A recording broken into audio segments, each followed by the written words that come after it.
The beeping was the first thing I heard, not the cries of a newborn, not my husband's voice telling me that we did it, just the sterile, rhythmic beeping of a heart monitor. And the hollow hum of silence beside me. I blinked slowly, my eyelids heavy, like lead. The fluorescent light overhead sliced through the haze of anesthesia, stabbing at my skull like broken glass. Where was my baby, Mrs.? Montgomery, a nurse said, gently, appearing beside me with a clipboard, and that fake soft tone they reserve for delivering impossible news. You're awake. There were some complications. My mouth moved before my mind could catch up. My son. Where is he? A pause, just a second too long, long enough to ignite something ancient and primal inside me. He's safe, she said. Safe. Not, he's here. Not you can hold him, just safe. Then she added like a quiet dagger. He's been discharged. Into the care of his father, I felt something rupture clean, silent like the tearing of silk in the dark. 3 hours later, I sat in a stiff hospital wheelchair, clutching a manila envelope with shaking hands. Inside were documents signed while I was unconscious, authorizing temporary full custody to my husband under medical emergency protocol. There was also a letter from him, Sarah. You've been through so much, I didn't want to worry you. Elijah needed to be moved quickly, and the doctors agreed it was best. You need rest. Let me handle things for now, James. Let him handle things. James Grant, the polished son of a real estate dynasty, the man who once whispered promises into my hair as we danced barefoot on marble floors, had taken my child while I lay unconscious. And now he was gone. So was the baby. No photos, no contact, no warning, just papers stamped and sealed. The next morning, I demanded to leave. The nurses hesitated. The doctors asked if I was thinking clearly. Wasn't. I was a mother whose body had just been sliced open, and whose arms had never been filled. I signed the discharge papers through blurry vision, still wearing a hospital gown under a coat Natalie had brought me.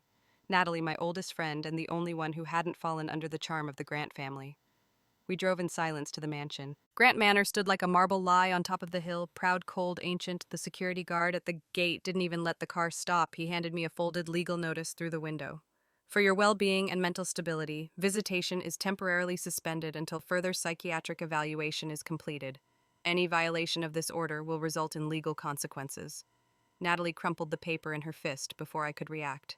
Sarah, this is war. I just stared up in the windows. One of them had to be Elijah's. That night I sat on the floor of her apartment, our new reality, and cried without sound.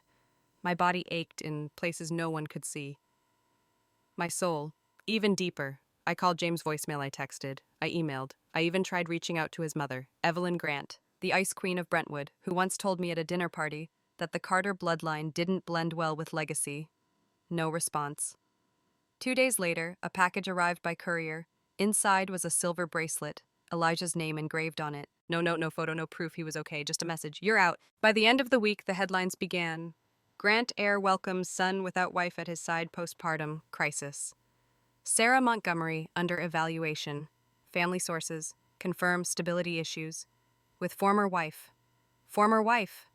My hands trembled as I found the online court record, divorce filed and processed within 48 hours of my surgery, signed while I was still sedated. By a court-appointed lawyer I had never met, using a diagnosis written by a psychiatrist I had never seen. Everything had been planned. The baby, the surgery, the papers, the headlines, even my absence. I wasn't just robbed of my son. They erased me from the story like I had never existed. I wanted to scream, to burn their marble palace to the ground. But something inside me, a voice I hadn't heard in days, whispered, "Don't scream, don't beg, build." And so I did. I changed my number. I shut down social media. I buried my grief beneath library books and coffee-stained case law. If they wanted a broken woman, they would have to settle for a rising storm. Grief doesn't scream, it seeps into the cracks of your bones, the back of your throat, the space between heartbeats. I stopped crying on day 10.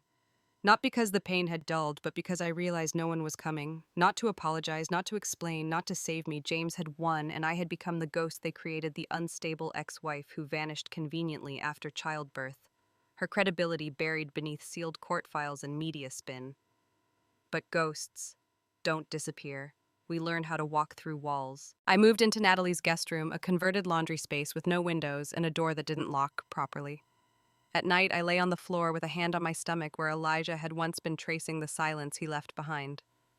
During the day, I read not romance novels or parenting guides. I read law, family law, emergency custody protocol, civil rights violations, medical malpractice, guardianship fraud, psychological evaluations used in court. Everything. I sat for hours in the dusty corner of a downtown legal library surrounded by old editions of California court precedents, devouring case after case like oxygen. No one looked at me twice, just another woman with tired eyes and something to prove. The name of the lawyer James used haunted me. Madeline Pierce, high-profile ice-veined, known for strategic maternal removals in high-net-worth divorces. And guess who her new wife was? Evelyn Grant's niece. The whole thing had been an inside job. They didn't just take Elijah from me, they engineered it, and every system helped them. The hospital doctor who cleared the psychiatric instability form, a former board member at Grant Medical Foundation. The judge who signed the emergency guardianship order had recently been awarded a donation from the Grant family for his election campaign. I wasn't unstable, I was inconvenient. One morning, Natalie made pancakes and left a small white envelope by my plate inside a community college flyer. Paralegal certificate program. 16 weeks. Financial aid available. She didn't say anything. She didn't have to. Natalie had always known me better than I knew myself. That night I enrolled. The classroom was small, the carpet stained, the whiteboard warped from too many bad markers, but to me, it felt like a war room. The first time I opened a textbook and read Burden of Proof and Custody Revisions, I felt something click, something awaken. I wasn't chasing Elijah blindly anymore. I was preparing. I made charts, timelines, a list of every person involved in the custody extraction, as I called it. I labeled them like suspects in a trial, primary actor, legal collaborator, medical proxy, media, distributor. It looked like a conspiracy theory on a corkboard, but it wasn't a theory. It was my life. Month 4. I was working at a copy shop downtown part-time to pay for classes. That's where I met Clara. She was a retired civil rights attorney who came in every week to print flyers for a women's legal aid collective. Sharp-tongued, silver-haired, didn't suffer fools. She noticed the way I corrected a formatting error on one of her briefs, the way I caught a misquoted citation in a case header. "You have a background in law?" she asked. "No," I said. "Not yet." She offered me coffee. Then an internship, then mentorship. Within weeks, I was her shadow, watching her tear down corrupt landlords in small claims court, defend single mothers against eviction threats, and rewrite flawed custody agreements like she was slicing through velvet. She called me Montgomery never. Sarah said it sounded stronger. But strength wasn't instant. It came in echoes, in the way I flinched every time I heard the name Elijah in public, in the way my hands shook when I passed a baby aisle at Target, in the way I still checked my email hoping for anything. One day, Clara sat beside me and said, "You need to stop grieving like a widow. He's not dead. He's just not with you yet." I cried in her office that night, not because it hurt, but because it was the first time someone believed I wasn't crazy. 2 years passed, 2 birthdays missed, 2 Christmases spent watching the Grant family post their perfect legacy heir on social media, Elijah in matching suits, Elijah in monogrammed pajamas, Elijah on magazine covers, and me. I was now certified licensed paralegal at Justice Bridge, legal collective specialty wrongful custody termination. Clients came to us broken. We left them standing. I learned how to dismantle systems, how to subpoena records, how to dig into sealed files, how to expose judges, how to build a case that can't be ignored even by billionaires. I stopped dreaming of fire and started dreaming of leverage. The first time I saw Elijah again, it was from across a sidewalk. He was 5. Holding Evelyn's hand, hair darker than I remembered, smile quieter. He didn't recognize me, but I whispered his name anyway. He turned. For half a second our eyes met and something flickered, a wrinkle between his brows, a tilt of the head. But Evelyn pulled him away too fast. I stood there in the rain, completely still. That night I printed the photo Clara had taken from her phone. I taped it inside a locked box beneath my bed. Under it I placed the final paper I had received from the court all those years ago, the one that called me emotionally unstable and unfit for maternal responsibility. And then I wrote 3 words across it in red ink. Not for long. Power doesn't arrive with noise. It builds in silence, stone by stone, breath by breath, until one day it walks into the room and everyone feels the temperature drop. By the time I turned 31, I had stopped answering to victim people now called me Ms. Montgomery. Lawyers did, judges did, even Evelyn Grant's attorneys, though they didn't know yet, they were speaking to the very woman their empire tried to erase. I didn't just rebuild my life, I redesigned it with surgical precision. The first crack in their world didn't come from a courtroom, it came from a boardroom, through Clara's network. I was introduced to a venture firm known for funding ethical tech and legal startups. They were powerful but discreet, and they liked me. They didn't know my full story, only that I had fire strategy and a razor-sharp understanding of law and loophole. I pitched them a platform Custodix, a digital archive system that helps mothers preserve legally admissible records during family court proceedings. Secure, timestamp, tamper-proof. They said yes. The deal closed for $25 million. My name wasn't on it. Instead, it was registered under a trust. EJM Holdings, Elijah James Montgomery. My son. The world thought I had vanished, but I was building an empire in his name. I bought a downtown apartment with no doorman and no marble lobby, just thick walls and privacy. I rarely slept. Nights were for research, days were for execution. I compiled names, doctors, lawyers, witnesses. I tracked every person who had touched my case, who had signed papers, who had failed to verify identity or consent. And slowly, quietly, I began acquiring silence. A nurse from the maternity ward paid to leave town. The medical records clerk now working under a confidentiality clause in Nevada. The judge who signed the emergency guardianship. Under federal investigation for campaign finance fraud, no headlines, no fire, just quiet dismantling. By year 3, I had enough to bury them, but I didn't. Not yet, because fire ends quickly. I needed permanence. And that meant going where it all started. The Legacy Grant Holdings was preparing for its 50th anniversary. Evelyn Grant, now chairwoman emeritus, was passing the torch to James. A father-son business, they called it.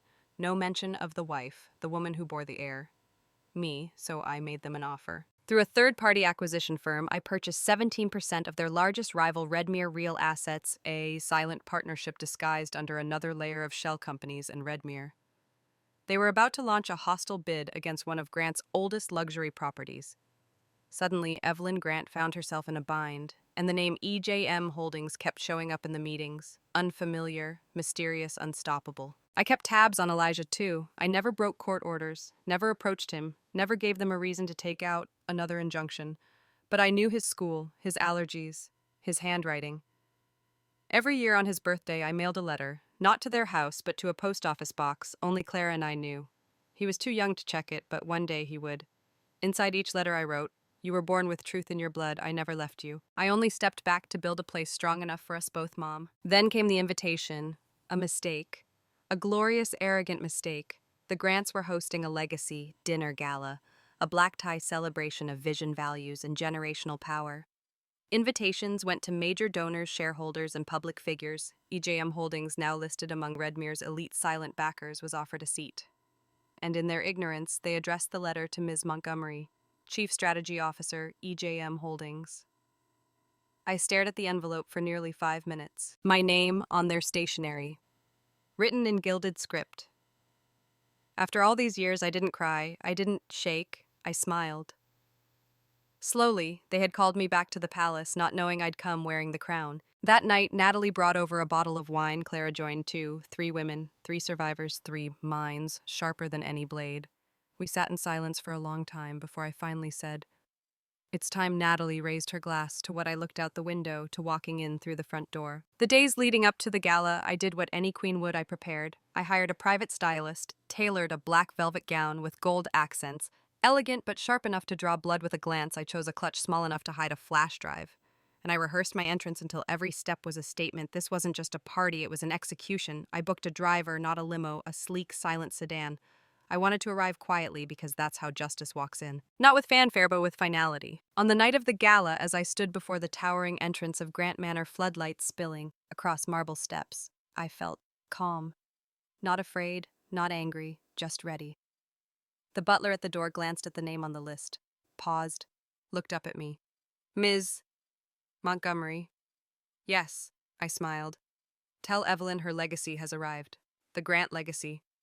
Gala was exactly what I expected. Marble floors that echoed louder than truth, crystal chandeliers that cost more than justice. A room full of people so used to power, they didn't know what fear looked like, but they were about to learn. I arrived just after 8, wearing black velvet and silence. The air outside was crisp. My heels clicked like punctuation marks on stone, deliberate, composed, final. The valet reached for my keys. I didn't smile. Inside, the ballroom smelled like power and perfume. A live quartet played something old and expensive.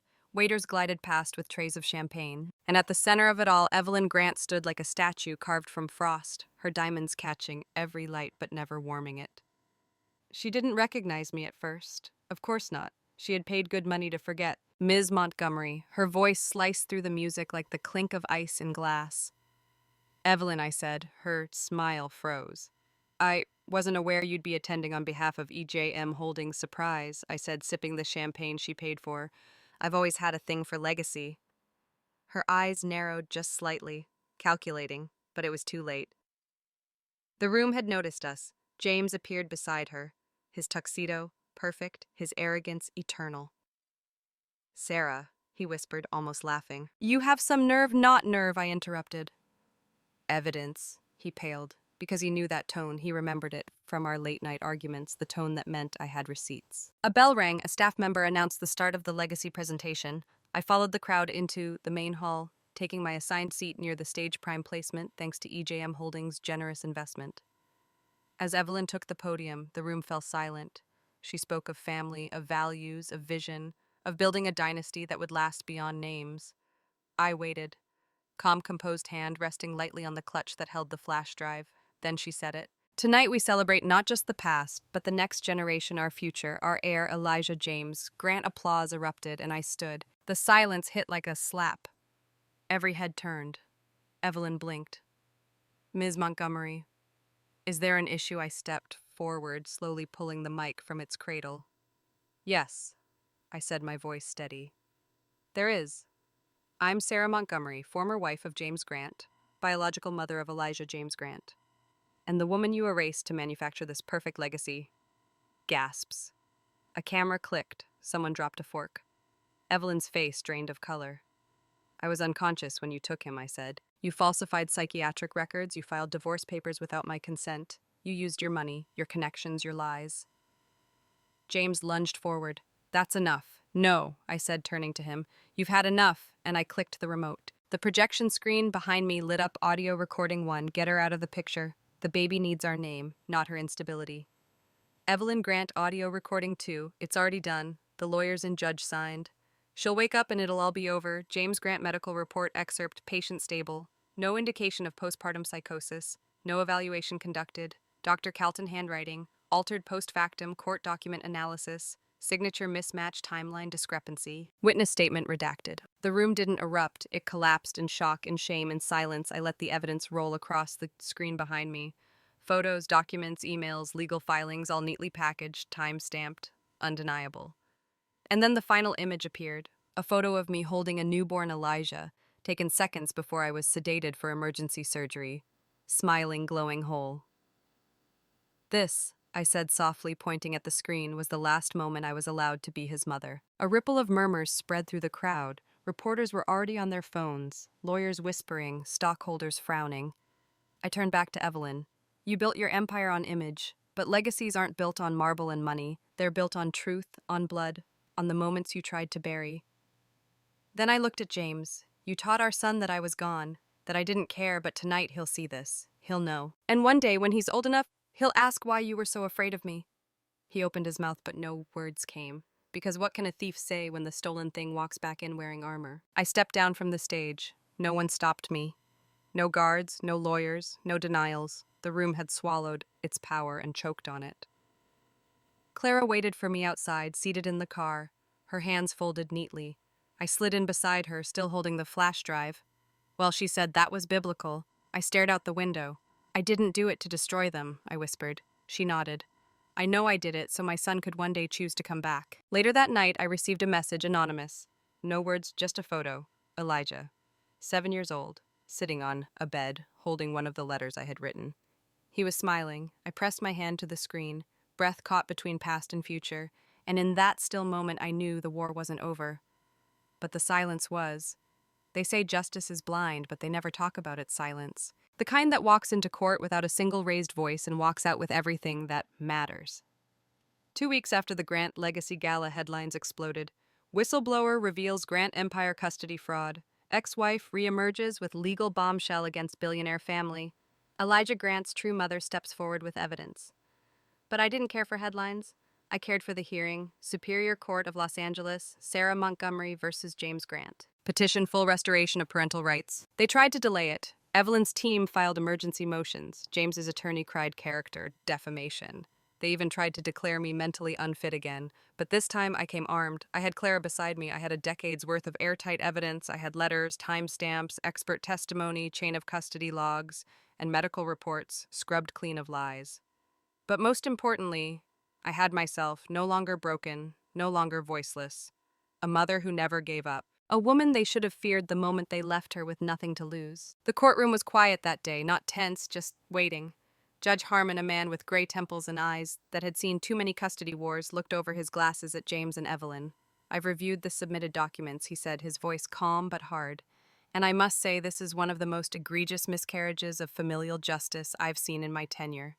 James shifted in his seat. Evelyn stayed perfectly still, the same way. Stone statues don't blink. "The court finds that the custody arrangement in 2018 was secured through fraudulent means," Judge Harmon continued. "The psychiatric diagnosis was fabricated, consent was never obtained, and Ms. Montgomery's absence was engineered. I didn't blink, not yet, effective immediately." He said the court restores full custodial rights to Sarah Montgomery. I exhaled, and just like that I became a mother again. Not in biology, not in memory, but in law. Clara squeezed my hand under the table. Natalie cried silently in the gallery. Evelyn stood. "This is unacceptable." The judge cut her off. "Ms. Grant, if you speak again out of turn, I will hold you in contempt." And for the first time I watched Evelyn Grant sit down not as a queen, but as a woman who had finally lost control. That evening the sun was setting when I stood outside the school gates. The principal had arranged for a private meeting. Elijah was inside reading a book about astronauts. He didn't know I was coming. I could barely breathe, not from nerves, from everything. Years of longing compacted into one moment. Then the door opened, and there he was, my son, 7 years old, a little taller than I expected, hair still dark, eyes mine. He looked at me, paused, tilted his head. "I know you," he said. My heart cracked open like sunlight through ice. "I'm your mom," I whispered. "I never left. I've just been building something. So when I came back, they couldn't take you from me again." He looked down at his hands, then walked to me slowly, wrapped his arms around my waist. "Okay," he said. "Can I go home now?" Home. It wasn't a mansion. It didn't have fountains or portraits or imported rugs, but it had warmth, laughter, a kitchen that smelled like real pancakes, a bedroom with walls he could paint himself, a garden where truth could grow. I didn't explain everything. Not yet. There would be time for now. We built slowly, board games, Sunday breakfasts, me showing up at school events, him asking if I could teach him how to tie his tie.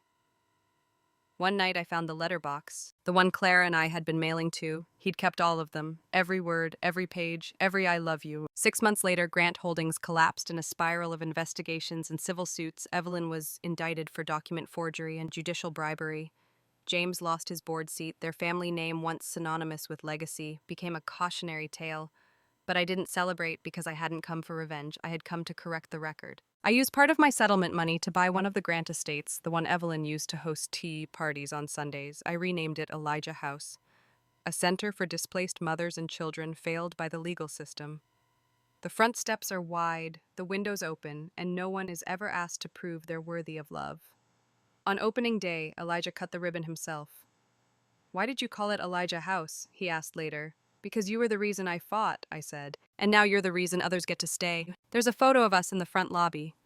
He's 9 now, his arms around my waist, me smiling, not because I'm strong, but because I'm whole. Beneath it, a plaque reads, "She didn't scream, she didn't burn, she rebuilt, and she brought him home for every mother they tried to erase."